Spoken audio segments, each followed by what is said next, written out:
Ito yung DIY puller, oh. Tornilyo lang. Pangtanggal sa magneto ng Skygo. Yan, dito natin ilalagay, no? Yan, dito nyo lang ilalagay, oh. Ito yung puller nya. DIY lang yan, tornilyo. Tingnan nyo kung paano tanggalin. 15 years na, ngayon palang tatanggalin. Sobrang tigas. Tigas pa sa may-ari.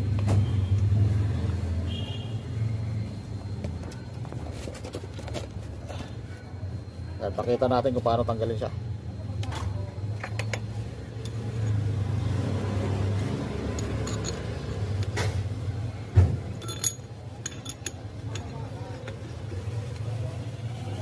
Yan, tanggal kagad.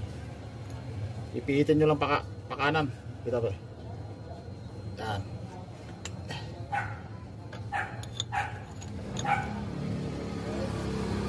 Tapos pukpukin natin. Yun, oh. Tanggal kagad, oh. Diskarte lang. Thank you for watching, mga lods. Salamat.